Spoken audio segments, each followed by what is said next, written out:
요즘 국제 결혼을 하는 한국 남자들이 많아지고 있다고 합니다. 물론 젊은 사람들은 자연스럽게 외국인과 연애를 하고 결혼으로 이어지는 경우가 많지만 흔히 노총각이라 불리는 나이 많은 남자들은 국제 결혼 중매를 통해 배우자를 찾기도 하죠. 오늘 이야기의 주인공은 23살의 마케도니아 여성입니다. 그녀는 15살 연상의 한국 남자에게 중매로 시집왔고 처음에는 통하지 않는 언어와 문화 속에서 힘든 시간을 보냈지만 점차 안정감을 느끼며 잘 적응했다고 합니다. 하지만 어느 순간 한국 남편이 생활비도 제대로 주지 않고 이유도 말해주지 않자 부부싸움 끝에 마케도니아로 떠나게 되었다고 하는데요. 이 부부에게 무슨 일이 있었던 걸까요? 직접 들어보시죠. 안녕하세요. 저는 마야입니다. 제가 성인이 되면서 부모님께서 처음 국제결혼 이야기를 꺼내셨을 때 저는 그저 웃고 넘겼어요. 마케도니아에서 대학을 졸업하고 직장을 구하는 것이 제 계획이었으니까요. 하지만 어머니는 며칠 뒤 다시 그 이야기를 꺼내셨고 아버지도 동의하시는 눈치였습니다. 마야, 넌 어떻게 생각하니? 한국이라는 나라는 발전했다고 하더구나. 행복하게 살 수 있을 거야. 어머니의 말씀이 귓가에 맴돌았어요. 23살, 저는 결국 부모님의 권유로 국제결혼 중개소에 등록하게 되었습니다. 처음에는 그저 부모님의 걱정을 덜어드리기 위한 형식적인 동의였어요. 실제로 누군가를 만나게 될 거라고는 생각하지 않았습니다. 그런데 중개소에 등록한 지 2달 만에 정우 씨라는 한국 남자의 프로필이 도착했어요. 마야, 이 사람은 어떠니? 38살이고 안정적인 직장이 있대. 어머니가 사진과 프로필을 보여주셨습니다. 사진 속 남자는 표정이 없어 보였지만 단정한 느낌이었어요. 15살 차이라니 너무 많은 나이 차이가 아닐까 걱정됐습니다. 하지만 부모님은 오히려 그 점이 좋다고 하셨어요. 나이 든 남자가 더 책임감 있고 가정적이라더구나. 화상으로 첫 만남을 가졌을 때 정우 씨는 생각보다 말이 없었습니다. 통역사를 통해 기본적인 대화만 나눴어요. 그는 주로 고개를 끄덕이며 짧게 대답했습니다. 첫인상은 무뚝뚝하고 딱딱한 사람이라는 것이었어요. 하지만 제가 긴장한 모습을 보이자 통역사에게 괜찮다고 전해주세요. 서두를 필요 없어요. 라고 말하는 모습에서 배려심이 느껴졌습니다. 그렇게 몇 번의 화상통화 후 결혼 서류가 진행되었어요. 정우 씨가 마케도니아로 직접 와서 간단한 결혼식을 올렸습니다. 결혼식 날 그는 여전히 말이 없었지만 미소를 지으며 제 손을 잡아주었어요. 그 순간 막연하게 저는 이 사람과 함께라면 괜찮을지도 모른다는 생각이 들었습니다. 한국으로 떠나는 날 다른 국제결혼 여성들 모두가 그랬겠지만 제 가슴은 불안함으로 가득 찼어요. 언어도 문화도 모르는 나라에서 낯선 사람과 살아간다는 것이 현실로 다가오니 무서웠습니다. 비행기에서 창밖을 바라보며 눈물을 참았어요. 정우 씨는 제 표정을 보더니 조용히 손수건을 건네주었습니다. 말은 없었지만 그 작은 행동이 위로가 되었어요. 인천공항에 도착했을 때 모든 것이 낯설게 느껴졌습니다. 사람들의 말소리, 간판, 공기까지도 달랐어요. 정우 씨는 제 짐을 모두 들어주며 앞장섰습니다. 시어머니께서 공항에서 우리를 기다리고 계셨어요. 처음 뵌 시어머니는 제가 생각했던 것보다 친절하셨습니다. 마야, 우리 집에 온 것을 환영한다. 라고 번역기를 통해 말씀하시는 모습이 인상적이었어요. 정우 씨의 집은 아파트였습니다. 마케도니아의 시골집보다 작았지만 더 현대적이고 시설이 다른 세계 같았습니다. 모든 것이 깔끔하고 정돈되어 있었어요. 정우 씨는 조용히 제 방을 보여주었습니다. 여기가 마야 방이야. 필요한 게 있으면 말해. 지금은 적응하는 시간을 가지는 게 좋겠어. 짧은 말이었지만 그의 눈빛에서 진심이 느껴졌어요. 첫날부터 시어머니께서는 저에게 한국 음식을 만드는 법을 가르쳐 주셨습니다. 언어는 통하지 않았지만 손짓과 몸짓으로 대화했어요. 김치찌개를 만들 때 제가 실수로 소금을 너무 많이 넣었는데 시어머니는 웃으시며 괜찮다고 손을 흔드셨습니다. 그런 작은 순간들이 제 마음을 편하게 해주었어요. 결혼 한 달이 지났을 무렵 정우 씨는 저를 한국어 학원에 등록시켜 주었습니다.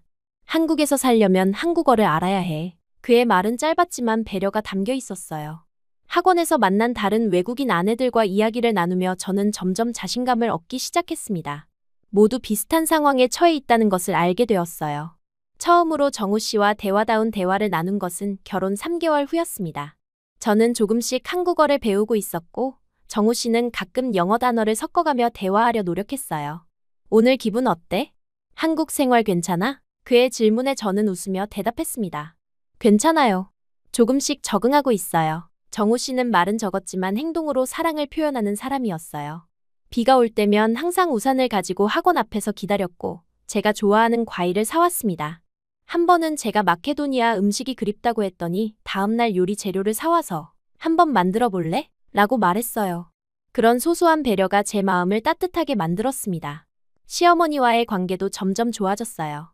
처음에는 문화 차이로 인해 오해가 많았습니다. 저는 음식에 향신료를 많이 넣는 습관이 있었지만 시어머니는 한국 음식의 담백함을 중요시하셨습니다.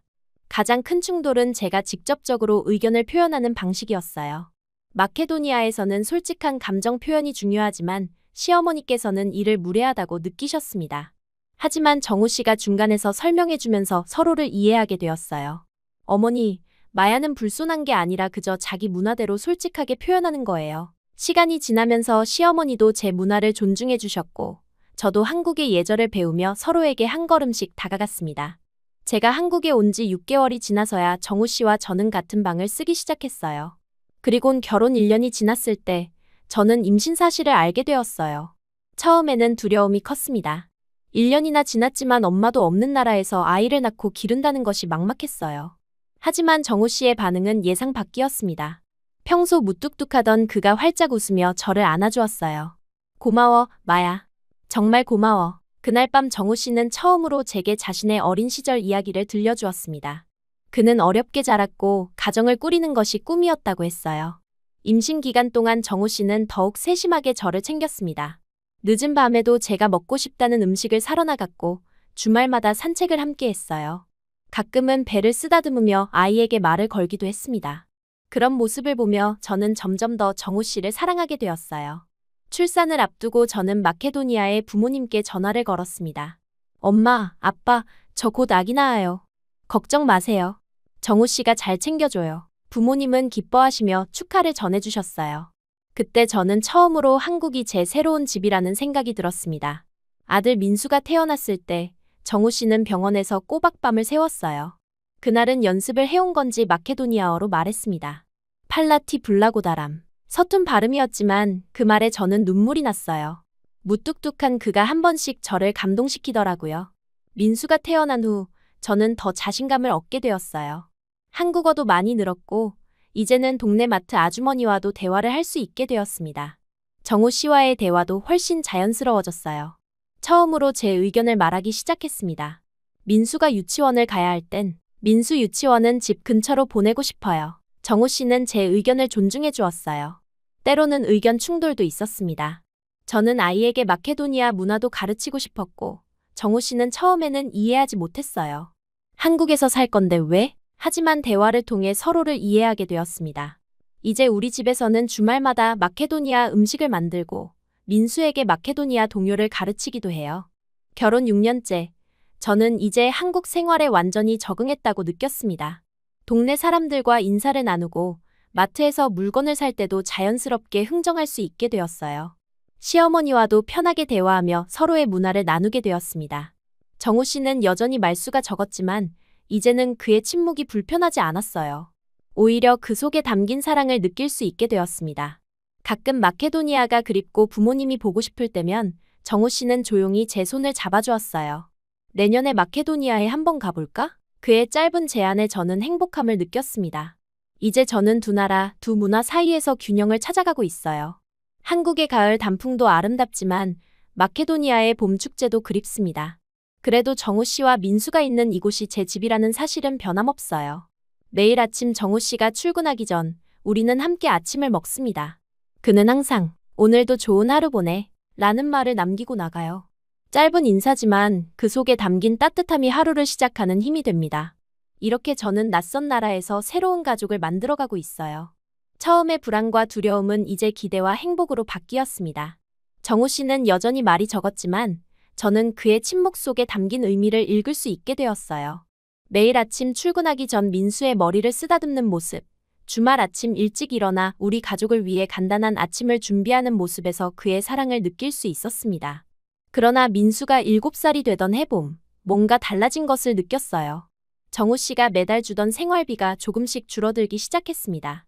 처음에는 별일 아니라고 생각했어요. 회사에서 일시적인 어려움이 있는 건가 싶었지만 정우 씨는 아무 말도 하지 않았습니다. 그래도 당장 생활에 큰 지장은 없었기에 그냥 넘어갔어요. 그런데 그 다음 달에도 생활비는 계속 줄어들었습니다. 슬슬 걱정이 되기 시작했어요. 민수는 이제 초등학교를 들어갈 나이였고 한국 교육에 뒤처지면 안 되기 때문에 학원 학습지 등 여러 비용이 필요했습니다. 게다가 민수가 좋아하는 블록 장난감도 사줘야 했고 제가 다니는 한국어 고급반 수업료도 필요했어요. 용기를 내어 정우 씨에게 물어봤습니다. 여보, 이번 달 생활비가 좀 적은 것 같아요. 민수 유치원비도 있고 여러 비용이 필요한데 정우 씨는 식탁에서 고개를 들지 않은 채 짧게 대답했어요. 요즘 좀 빠듯해. 하나 정도는 줄여야 할 것 같아. 더 이상의 설명은 없었습니다. 처음에는 이해하려고 했어요. 경기가 어렵다는 뉴스도 많이 보았고 정우 씨의 회사도 어려움이 있을 수 있다고 생각했습니다. 그래서 저는 조용히 지출을 줄이기 시작했어요. 마트에서 할인 상품만 골라 담고 제 옷은 사지 않았습니다. 민수의 유치원은 좀 더 저렴한 곳으로 알아보기도 했어요. 한 달이 지나고 다시 생활비를 받는 날, 정우 씨는 예전보다 더 적은 금액을 내밀었습니다. 저는 놀라서 물었어요. 여보, 이건 너무 적어요. 민수 간식비랑 유치원 교재비도 내야 하는데. 정우 씨는 그저 요즘 돈이 없어 라는 말만 반복했습니다. 눈 한 번 마주치지 않고 말이에요. 그날 밤, 저는 처음으로 불안감을 느꼈어요. 뭔가 이상했습니다. 정우 씨는 평소 무뚝뚝하고 말이 적었지만 이렇게 중요한 문제에 대해 아무 설명도 없이 넘어간 적은 없었어요. 혹시 회사에서 큰 문제가 생긴 걸까? 아니면 빚이라도 생긴 걸까? 온갖 생각이 머릿속을 맴돌았습니다. 다음 날 아침, 정우 씨가 출근한 후 저는 집안을 살펴보기 시작했어요. 평소에는 남편의 물건을 함부로 뒤지지 않았지만 이제는 너무 걱정되었습니다. 서랍 속, 옷장 구석구석을 살펴봤지만 특별한 것은 발견하지 못했어요. 그러다 우연히 정우 씨의 핸드폰 요금 고지서를 발견했습니다. 평소보다 2배나 많은 금액이었어요. 가슴이 덜컥 내려앉았습니다. 며칠 동안 저는 정우 씨를 자세히 관찰했어요. 퇴근 시간이 조금씩 늦어졌고 전화가 오면 밖으로 나가서 통화하는 모습도 보였습니다. 주말에도 갑자기 회사 일이 있다 며 나가는 날이 많아졌어요. 의심이 점점 커져갔지만 확실한 증거는 없었습니다. 한 달이 더 지나고 상황은 더 나빠졌어요. 정우 씨는 이제 생활비를 거의 절반으로 줄였습니다. 저는 더 이상 참을 수 없어 직접 물었어요. 여보, 솔직히 말해줘요. 회사에서 무슨 일 있어요? 아니면 빚이라도 생긴 거예요? 정우 씨는 그저 고개를 저으며 그냥 요즘 돈이 없어 라는 말만 반복했습니다. 그날 밤, 저는 처음으로 정우 씨의 핸드폰을 몰래 확인했어요. 비밀번호를 몰라 열지는 못했지만 화면에 문자 알림이 떠 있었습니다. 정말 고마워. 이름은 보이지 않았지만 분명 돈과 관련된 메시지였어요. 더 큰 의심이 들었습니다. 친구 수진 언니에게 이 상황을 털어놓았어요. 수진 언니는 한국인 남편과 결혼한 베트남 여성으로 저보다 먼저 한국에 와서 많은 조언을 해주던 친구였습니다. 수진 언니는 심각한 표정으로 말했어요. 마야, 혹시 남편이 바람 피우는 거 아니야? 아니면 도박 같은 거. 그 말에 가슴이 찔렸습니다. 그날 이후로 저는 밤마다 잠을 이루지 못했어요. 정우 씨가 옆에서 자는 모습을 보며 온갖 생각이 들었습니다. 처음 만났을 때의 그 믿음직한 모습은 어디로 간 걸까? 지금 내 옆에 누워있는 사람은 정말 내가 알던 정우 씨일까? 의심이 쌓일수록 분노도 커져갔어요. 민수가 아프기 시작한 건 그 즈음이었습니다. 갑자기 열이 나고 기침이 심해져서 소아과에 데려갔어요. 의사는 감기가 심하게 걸렸다며 약을 처방해 주었습니다. 약값과 진료비가 예상보다 많이 나왔어요. 정우 씨에게 전화했지만 받지 않았습니다. 그날 저녁, 정우 씨가 돌아왔을 때 저는 참을 수 없이 화가 났어요. 여보, 민수가 아픈데 전화도 안 받아요? 약값도 내야 하고 병원비도 들었는데 어떻게 할 거예요? 정우 씨는 미안하다는 말만 하고 지갑에서 돈을 꺼내주었지만 여전히 설명은 없었습니다. 그날 밤, 저는 폭발했어요. 도대체 왜 그러는 거예요? 회사에서 잘렸어요? 아니면 도박이라도 했어요? 혹시 다른 여자라도 생긴 거예요? 목소리가 떨렸지만 더 이상 참을 수 없었습니다. 정우 씨의 눈이 커졌어요. 처음으로 그의 표정에 변화가 생겼습니다. 그런 거 아니야. 그의 목소리는 낮고 단호했어요. 하지만 더 이상의 설명은 없었습니다. 그저 입을 다물고 침대에 누웠어요. 저는 욕실에 들어가 울음을 참았습니다. 이런 상황이 계속된다면 어떻게 해야 할지 막막했어요. 다음 날 아침, 저는 정우 씨의 지갑을 확인했습니다. 카드 영수증이 몇 장 있었지만 특별한 것은 없었어요. 그러다 작은 메모지를 발견했습니다. 외국 계좌번호가 적혀 있었어요. 마케도니아 은행의 계좌번호처럼 보였습니다. 의아했지만 확실한 건 알 수 없었어요. 그날 저녁, 저는 다시 한번 정우 씨에게 물었습니다. 여보, 제발 솔직하게 말해줘요. 무슨 일이 있는 거예요? 우리 가족이잖아요. 정우 씨는 잠시 망설이더니 입을 열었어요. 나중에 다 알게 될 거야. 지금은 그냥 믿어줘. 하지만 이제 저는 더 이상 기다릴 수 없었습니다. 통장 보여줘요. 뭐가 문제인지 알아야겠어요. 제 요구에 정우 씨는 단호하게 고개를 저었어요. 보여줄 수 없어. 그 말에 저는 참을 수 없이 화가 났습니다. 그럼 저도 더 이상 이렇게 살 수 없어요. 마케도니아로 돌아갈 거예요. 그날 밤, 저는 결심했어요. 이런 상황에서는 더 이상 함께 살 수 없다고 생각했습니다. 민수를 데리고 마케도니아로 돌아가야겠다고 마음먹었어요. 그동안 조금씩 모아둔 돈이 있었습니다. 충분하지는 않았지만 일단 마케도니아로 돌아가면 부모님이 도와주실 거라고 생각했어요. 다음 날, 정우 씨가 출근한 후 저는 짐을 싸기 시작했습니다. 민수의 옷과 제 필수품만 가방에 넣었어요. 그리고 짧은 편지를 남겼습니다. 여보, 더 이상 이렇게 살 수 없어요. 믿음이 깨졌어요. 민수와 함께 마케도니아로 돌아갑니다. 연락하지 마세요. 마지막으로 민수의 사진을 찍고 집을 나섰어요. 공항으로 가는 택시 안에서 저는 정우 씨와의 추억을 떠올렸습니다. 처음 만났을 때의 설렘, 결혼 후의 행복한 순간들, 민수가 태어났을 때의 기쁨. 눈물이 흘렀지만 이제 돌아갈 수 없다고 생각했어요. 마음을 다잡고 민수의 손을 꼭 잡았습니다. 이제 우리는 마케도니아로 돌아가 새 출발을 해야 했어요. 마케도니아행 비행기 안에서 민수는 내내 조용했어요. 평소 같으면 장난도 치고 질문도 많이 하는 아이인데 엄마의 표정이 어둡다는 걸 느꼈는지 그저 제 손을 꼭 잡고 있었습니다. 창밖으로 보이는 구름을 보며 저는 정우 씨에 대한 생각을 지우려 했어요. 하지만 마음 한구석에서는 여전히 의문이 남아 있었습니다. 정말 다른 여자가 생긴 걸까? 아니면 도박이나 빚 문제일까?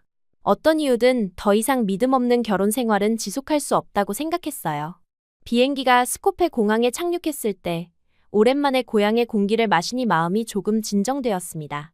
민수에게 이제 외할머니, 외할아버지 만나러 가자 라고 말하며 택시를 잡았어요. 택시 기사님께 부모님이 사시는 마을 이름을 말하자 그가 고개를 끄덕였습니다. 아, 그 마을이요? 6개월 전 산사태 이후 많이 재건됐다던데요. 산사태요? 제 질문에 택시 기사님은 약 6개월 전에 심한 폭우로 산사태가 일어났고 특히 부모님 마을이 큰 피해를 입었다고 설명했어요. 머릿속이 하얘졌습니다.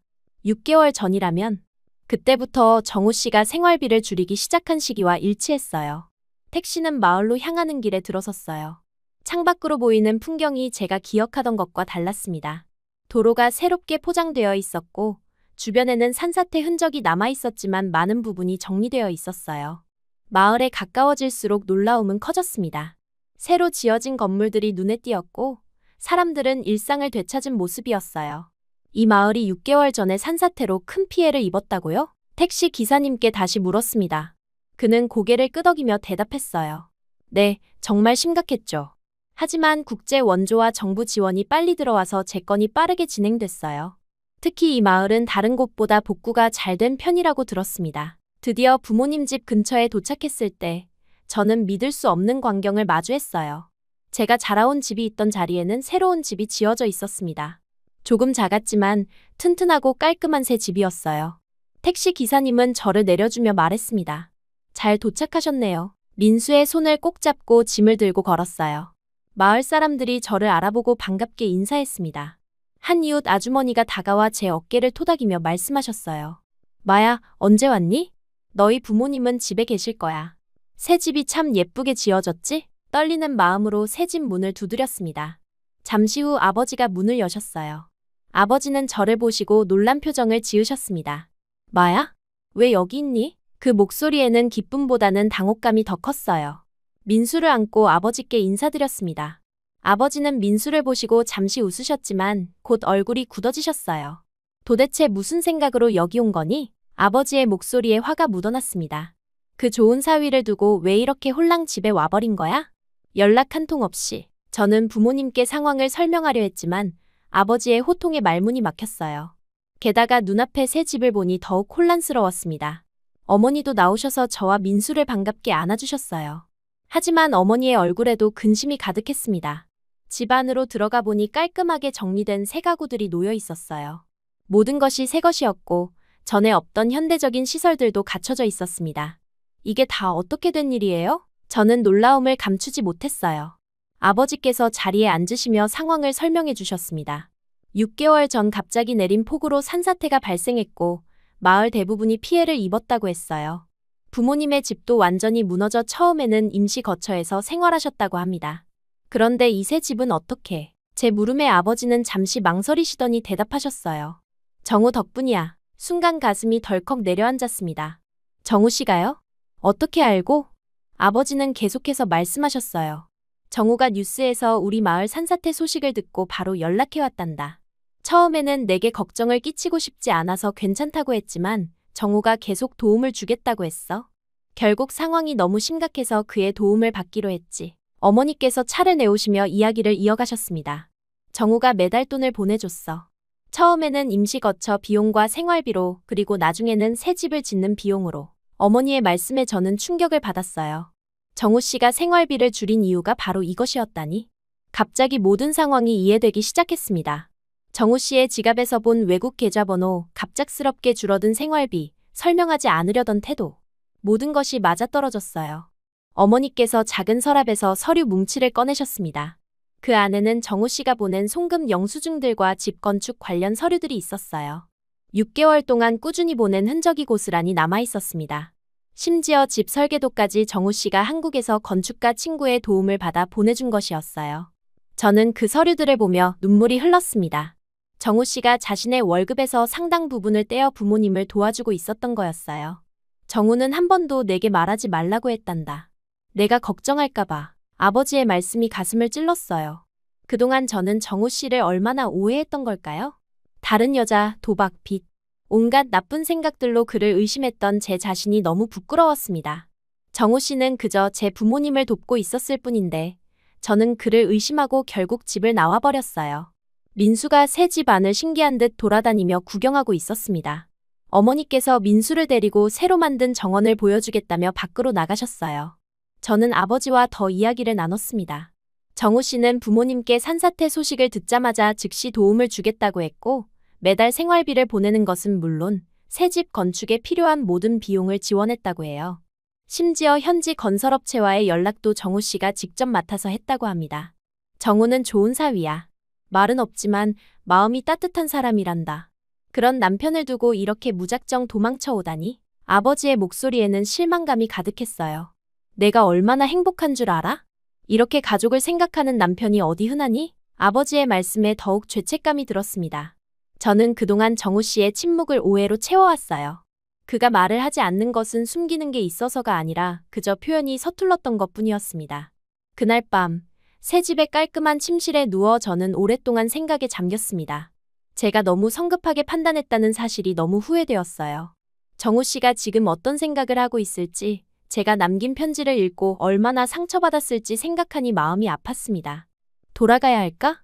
하지만 이렇게 오해하고 집을 나온 저를 정우 씨가 다시 받아줄까요? 다음 날 아침, 민수가 깨어나 제일 먼저 한 질문은 아빠는 어디 있어요? 였어요. 그 순수한 질문에 가슴이 찢어지는 느낌이었습니다. 민수에게 어떻게 설명해야 할지 막막했어요. 어머니께서 민수를 데리고 새로 지은 뒷마당에서 놀아주시는 동안 아버지는 다시 한번 저를 꾸짖으셨어요. 마야, 내일 당장 짐을 싸서 한국으로 돌아가야 해. 이런 식으로 가정을 내팽개치면 안 되는 거야. 정우가 너에게 화내지 않은 것만도 고마운 줄 알아야지. 아버지의 단호한 목소리에 저는 반박할 수 없었습니다. 정우가 우리를 얼마나 도와줬는지 알면 내가 부끄러울 거야.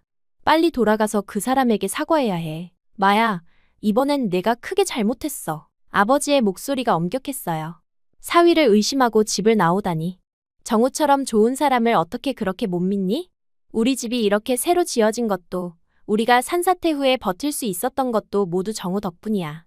내가 얼마나 성급하게 판단했는지 알아야 해. 아버지의 호통에 저는 고개를 숙일 수밖에 없었습니다. 아버지 말씀이 맞았어요. 저는 정우 씨에게 충분한 기회를 주지 않았고 설명할 시간도 주지 않고 제 판단만으로 모든 것을 결정해버렸어요. 새집 거실에 걸린 가족 사진을 보았습니다. 마케도니아에서의 어린 시절 사진이었어요. 그 옆에는 제가 한국으로 보낸 사진들도 걸려 있었습니다. 민수의 돌사진, 정우 씨와 함께 찍은 사진. 부모님께서는 항상 저희 가족을 생각하고 계셨던 거예요. 그리고 정우 씨도 마찬가지였습니다. 그때 제 핸드폰이 울렸어요. 한국에서 온 번호였습니다. 떨리는 손으로 전화를 받았어요. 여보세요? 마야? 정우 씨의 목소리였습니다. 그의 목소리는 평소와 달리 불안하게 들렸어요. 민수랑 잘 도착했어? 부모님은 괜찮으셔? 그는 제가 왜 집을 나왔는지에 대해서는 한마디도 하지 않았습니다. 오직 제 안전과 부모님의 상황만 걱정하고 있었어요. 눈물을 참으며 대답했습니다. 네, 잘 도착했어요. 부모님도. 괜찮으세요? 말을 잇기가 힘들었어요. 정우 씨는 잠시 침묵했다가 말했습니다. 안 그래도 아버님 댁에 한번 가볼까 했어요. 어머니도 오신다고 하니까 같이 갈게요. 순간 제 심장이 멈춘 것 같았어요. 정우 씨가 마케도니아로 온다고요? 아무 설명도 요구하지 않고 그저 도움을 주러 온다고요? 저는 어떤 표정으로 그를 맞이해야 할지, 무슨 말을 해야 할지 막막했습니다. 하지만 한 가지는 확실했어요. 제가 얼마나 큰 실수를 했는지, 그리고 정우 씨에게 얼마나 미안한지 꼭 말해야 한다는 것입니다. 정우 씨와의 통화가 끝난 후 저는 어떻게 그를 마주해야 할지 걱정되었어요. 그에게 얼마나 큰 오해를 했는지, 그리고 얼마나 미안한지 말할 용기가 없었습니다. 부모님께 정우 씨가 온다는 소식을 전하자 아버지는 오히려 기뻐하셨어요. 그래, 사위가 오면 제대로 대접해야지. 내가 이렇게 무작정 집을 나온 것도 용서해줄 만큼 좋은 사람이니까. 아버지의 말씀에 더욱 부끄러워졌습니다. 어머니도 집안을 분주히 정리하시며 정우 씨와 시어머니를 맞을 준비를 하셨어요. 다음 날 오전 렌트카 소리가 들렸어요. 창밖을 보니 정우 씨와 시어머니가 함께 내리고 있었습니다. 민수가 제일 먼저 밖으로 뛰어나가 정우 씨에게 안겼어요. 아빠. 민수도 제품에서 벗어나 아빠를 향해 달려갔습니다. 그 모습을 보니 가슴이 찡해졌어요. 저는 현관 앞에 서서 떨리는 마음으로 그들을 맞이했습니다. 정우 씨와 눈이 마주쳤을 때 그의 눈에는 원망보다는 안도감이 담겨 있었어요. 시어머니께서 먼저 다가오셔서 저를 꼭 안아주셨습니다. 마야, 걱정 많이 했어. 갑자기 집을 나가서. 아버지께서 크게 웃으시며 정우 씨를 반갑게 맞이하셨어요. 사위. 잘 왔네. 자, 들어오게. 아버지는 벌써부터 큰 소리로 대접할 준비를 시작하셨습니다. 어머니도 시어머니를 반갑게 맞이하시며 집 안으로 안내하셨어요. 모두가 정우 씨 가족을 환영하는 가운데 저만 어색하게 서 있었습니다. 집 안으로 들어가자 정우 씨는 여전히 제게 말을 걸지 않았어요. 하지만 그의 시선이 자꾸 저를 향했습니다. 아버지께서 준비한 마케도니아 전통 음식을 나누며 시어머니께서 말씀하셨어요. 정우가 마야 부모님 소식 듣고 얼마나 걱정했는지 몰라요. 산사태 뉴스를 보고 바로 연락했어요. 집이 무너졌다는 소식에 밤잠도 못 자고 시어머니의 말씀에 제 마음이 더 무거워졌습니다. 아버지께서 자랑스럽게 말씀하셨어요. 정우 덕분에 우리 집이 이렇게 새로 지어졌지요. 다른 집들보다 훨씬 빨리요. 정말 고마워요, 사위. 정우 씨는 쑥스러운 듯 고개를 저었습니다. 여전히 말수가 적었지만 그 모습이 이제는 믿음직스럽게 보였어요. 식사가 끝나고 시어머니께서 저를 밖으로 불러내셨습니다. 단둘이 이야기하고 싶으시다고 하셨어요. 새로 지은 집 뒤뜰 벤치에 앉자 시어머니께서 제 손을 잡으셨습니다. 마야, 우리 아들놈이 다소 표현이 부족해. 그 점은 내가 더 잘 알지. 하지만 그 아이는 진심으로 너를 사랑해. 이해해 주렴. 시어머니의 말씀에 눈물이 나왔어요. 제가 얼마나 성급하게 판단했는지, 정우 씨의 침묵 뒤에 숨겨진 마음을 읽지 못했는지 후회가 밀려왔습니다. 어머니, 저는 정우 씨를 많이 오해했어요. 너무 미안해요. 제 말에 시어머니께서 미소 지으셨어요. 괜찮아. 정우도 너를 이해해. 그 아이는 원래 말이 없어서 오해받는 일이 많았거든. 시어머니께서는 정우 씨의 어린 시절 이야기를 들려주셨습니다. 정우 씨는 어릴 때부터 말수가 적었고 감정 표현이 서툴렀다고 해요. 하지만 그는 항상 행동으로 마음을 표현했답니다. 친구가 아프면 몰래 약을 사다 주고 어머니가 힘들어하면 집안일을 도왔다고 하셨어요. 그 아이는 말로 표현하는 것보다 행동으로 보여주는 걸 더 잘해. 그게 정우의 사랑 방식이야. 저는 눈물을 참지 못하고 흐르는 대로 두었습니다. 모든 것이 이해되기 시작했어요. 정우 씨가 생활비를 줄인 이유, 설명하지 않았던 이유, 그가 왜 그렇게 침묵했는지. 모든 것이 사랑에서 비롯된 것이었습니다. 제가 너무 바보 같았어요. 어머니. 정우 씨를 믿지 못하고 시어머니는 제 등을 토닥이며 위로해 주셨어요. 대화를 마치고 집으로 돌아가는 길에 시어머니께서 제안하셨습니다. 마야 어머니, 우리 같이 시장에 가서 필요한 것들을 더 사올까요? 민수는 정우가 봐줄 거예요. 제 어머니도 흔쾌히 동의하셨어요. 저는 그 사이에 정우 씨와 대화할 시간을 가지라는 시어머니의 배려를 느낄 수 있었습니다. 두 분이 나가시고 아버지도 이웃에게 가셔서 집에는 저와 정우 씨 그리고 민수만 남았어요. 민수는 금세 모래놀이에 빠졌고 저와 정우 씨는 새집 거실에 마주 앉았습니다. 침묵이 흘렀어요. 용기를 내어 먼저 입을 열었습니다. 여보, 정말 미안해요. 제가 많이 오해했어요. 정우 씨는 잠시 침묵하다가 고개를 저었습니다. 내 잘못이야. 내게 설명했어야 했는데. 그의 목소리는 낮고 부드러웠어요. 정우 씨는 산사태 뉴스를 보고 바로 마케도니아 대사관에 연락해 상황을 알아봤다고 합니다. 마야 부모님의 마을이 큰 피해를 입었다는 사실을 알고 바로 도움을 주고 싶었지만 저에게 걱정을 끼치고 싶지 않았다고 해요. 내 부모님도 처음에는 거절하셨어. 내가 걱정할까봐. 하지만 상황이 심각해서 결국 도움을 받으시기로 했지. 정우 씨의 설명에 더욱 미안한 마음이 들었습니다. 그가 얼마나 저와 제 가족을 생각했는지 그리고 제가 얼마나 그를 오해했는지 깨달았어요. 그런데 왜 나한테 말해주지 않았어요? 제 질문에 정우 씨는 잠시 생각에 잠기더니 대답했습니다. 내가 걱정할까봐. 그리고 내 부모님이 나보고 내게 말하지 말라고 하셨어. 나도 어떻게 말해야 할지 몰랐어. 그의 솔직한 고백에 제 마음이 아팠어요. 말을 잘 하지 못하는 그에게 이런 상황은 얼마나 어려웠을까요? 더 이상 참을 수 없어 정우 씨에게 다가가 안겼습니다. 오랫동안 참았던 눈물이 터져 나왔어요. 정말 미안해요. 제가 많이 오해했어요. 여보를 의심해서. 정우 씨는 말없이 저를 안아주었습니다. 그의 품은 여전히 따뜻했고 안정감을 주었어요. 저는 계속해서 울음을 멈추지 못했습니다. 그동안의 오해와 미안함 그리고 감사함이 한꺼번에 밀려왔어요. 정우 씨는 그저 저를 안아주며 등을 토닥여 주었습니다. 말은 없었지만 그의 따뜻한 품에서 모든 것을 용서받은 듯한 느낌이 들었어요. 민수는 뛰어와 우리를 보며 웃었습니다. 제 무릎에 올라와 얼굴을 만지며 엄마, 울어? 라고 물었어요. 그 순수한 질문에 웃음이 나왔습니다. 우리 가족이 다시 하나로 모인 순간이었습니다. 시어머니와 어머니가 시장에서 돌아오셨을 때 두 분의 손에는 각종 생활용품들이 가득했어요. 시어머니께서 웃으시며 말씀하셨습니다. 새 집에 필요한 것들을 더 사왔어요. 모두 정리해볼까요? 새 집에는 이미 기본 가구들이 있었지만 시어머니께서 가져오신 것들로 더욱 따뜻한 집이 되었어요. 커튼, 식기류, 이불보, 심지어 작은 TV까지 모든 것이 새롭게 채워졌습니다. 저녁 식사는 유난히 따뜻한 분위기였습니다. 아버지께서 정우 씨에게 계속해서 감사 인사를 하셨고 정우 씨는 쑥스러운 듯 고개를 저었어요. 시어머니는 민수에게 음식을 먹이시며 제 어머니와 손주 이야기를 나누셨습니다.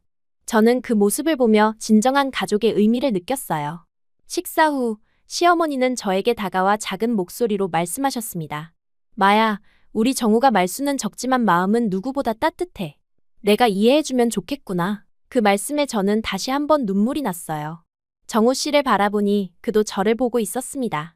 그의 눈빛에서 사랑과 안도감을 읽을 수 있었어요. 저는 용기를 내어 정우 씨에게 다가가 손을 잡았습니다. 사랑해요. 짧은 한마디였지만 제 진심이 담긴 말이었어요. 정우 씨는 미소를 지으며 제 손을 꼭 잡아주었습니다. 그 순간 모든 것이 제자리를 찾은 듯했어요.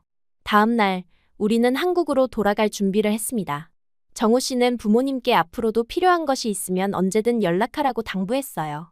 아버지는 마지막까지 정우 씨의 어깨를 두드리며 좋은 사위를 두었다며 저에게 윙크하셨습니다. 마야, 이번에는 남편을 잘 믿어. 이런 사람 또 없어. 떠나기 전 어머니께서 저를 따로 불러 이야기하셨어요. 마야, 행복하니? 어머니의 질문에 저는 진심으로 대답할 수 있었습니다. 네, 어머니. 너무 행복해요. 그 대답에 어머니는 미소 지으시며 저를 안아주셨어요. 그래, 그럼 됐다. 정우를 잘 챙기고 아이도 잘 키워라. 공항으로 가는 길에 정우 씨는 제 손을 잡아주었습니다.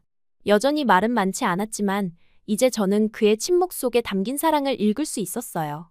간혹 답답할 때도 있겠지만 그의 행동으로 표현하는 사랑은 어떤 말보다 더 진실하다는 것을 알게 되었습니다. 비행기 안에서 정우 씨는 곁에 앉아 있었고 정우 씨의 무릎에는 민수가 앉아 있었어요. 정우 씨가 조용히 말했습니다. 앞으로는 무슨 일이 있어도 함께 이야기하자. 그 짧은 한마디가 저에게는 큰 약속으로 다가왔어요. 저도 고개를 끄덕이며 네, 앞으로는 서로 더 믿고 대화해요. 라고 대답했습니다. 한국으로 돌아온 후 우리의 일상은 다시 시작되었어요. 정우 씨는 여전히 말수가 적고 가끔은 그의 침묵에 속이 타기도 합니다. 하지만 이제는 그가 왜 그런지 이해할 수 있게 되었어요. 가끔 그가 퇴근 후 아이들과 놀아주는 모습, 제가 피곤할 때 조용히 집안일을 도와주는 모습에서 진정한 사랑을 느낍니다. 어느 날 저녁, 정우 씨가 작은 선물 상자를 내밀었어요. 열어보니 마케도니아 전통 팔찌였습니다. 부모님 걱정 말고, 우리 함께. 그의 서툰 표현이지만 저는 그 의미를 충분히 알 수 있었어요. 정우 씨는 앞으로도 제 부모님을 돕겠다는 마음과 우리 가족이 함께하자는 의미를 담아 이 선물을 준비한 것이었습니다. 팔찌를 손목에 차며 생각했어요. 진정한 가족은 말로만 표현하는 것이 아니라 서로를 이해하고 배려하는 마음으로 만들어지는 것이라고요. 정우 씨의 침묵 속에는 늘 깊은 사랑이 담겨 있었고 제가 그것을 알아채지 못했던 것뿐이었습니다. 이제 저는 그의 말없는 사랑의 언어를 조금씩 배우고 있어요. 가끔 정우 씨의 침묵에 답답함을 느낄 때면 저는 마케도니아 부모님 집 사진을 봅니다. 그리고 생각해요. 말은 적어도 행동으로 사랑을 보여주는 사람, 그것이 바로 내 남편이다. 국경을 넘어 서로 다른 문화와 언어를 뛰어넘어 우리는 진정한 가족이 되어가고 있습니다. 말이 필요 없는 행동으로 보여주는 사랑의 언어를 함께 만들어가고 있어요.